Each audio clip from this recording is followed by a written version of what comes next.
Guys, Knives Galore here and welcome back to a new video. Today we're going to be making a sheath for the Kiradashi. Yay, I decided to make a sheath, of course, because I'm incredibly indecisive. So, my plan of attack so far is to make kind of like a pocket that will sit on your belt. I can't really think of anything to liken it to, but you'll see what I'm doing as I go along. So first thing I'm going to do, I want to make a little one side of the sheath. I don't really know what to call things because I'm not fluent in sheath language. But I do know roughly what I'm doing. When I say roughly, I mean very roughly. As you might be able to see, there's a little round thing, kind of like a whale head. It's kind of like that. So what I'm going to do, draw two of those. One of them will be slightly longer. It'll have bits for a belt and everything. I'll show you that in a minute.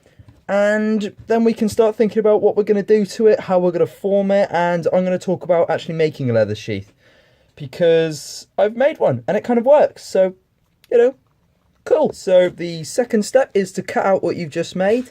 And then you're going to trace it onto another bit of leather. And with all the belt attachments and everything and all of that. So I'm just going to take you take your knife that you're apparently using, start at the top and just cut all the way down.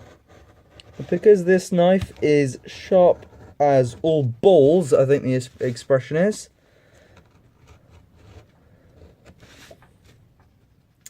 it's quite easy.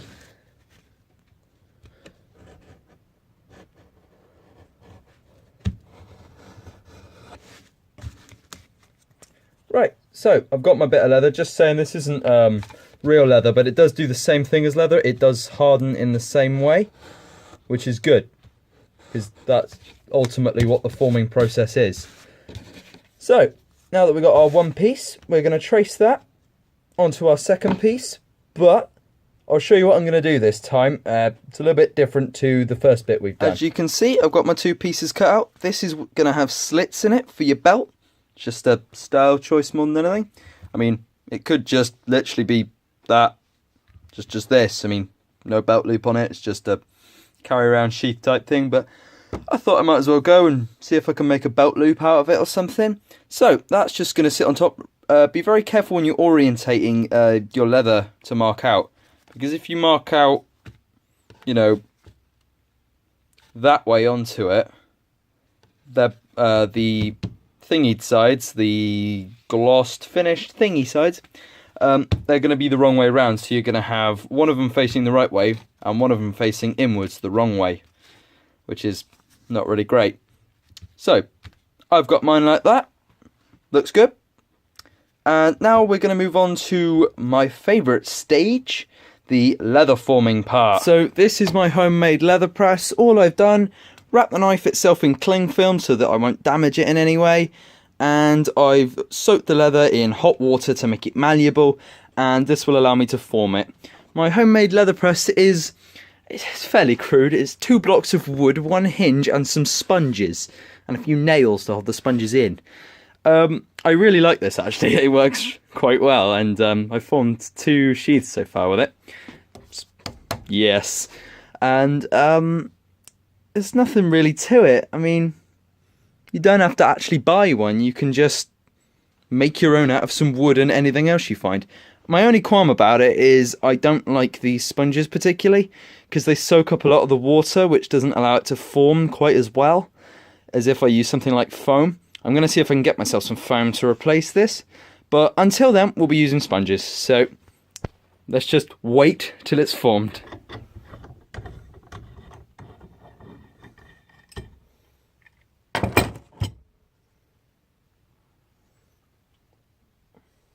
Oh, that has formed very nicely. Let's just peel it off, and as you can see, very nice tight fitting seal around that. Really nice. That is possibly the best one I've ever done. I mean, all the sheaths I've done so far with this kind of approach haven't really worked out particularly well, so I'm very happy with how this one's turned out. Right, now we can move on to doing stuff like punching holes or drilling holes, or I haven't actually thought much about how we're going to do this, but doing those holes for the stitching to go through.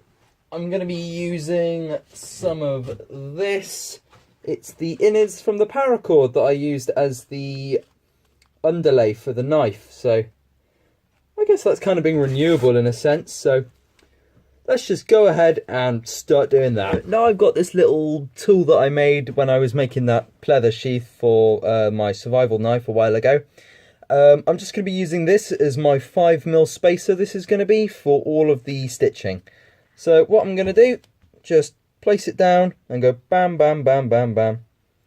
Even though you guys probably can't see that particularly well because camera angles. Yeah, well done me. Right, yep, just go bam, bam, bam all around the outside. Then we can move on to puncturing the holes. Same kind of idea. I have tried drilling this. Really hate it. Not a great idea, especially for this. But I'm going to be using an awl and a hammer again, just to go all the way around.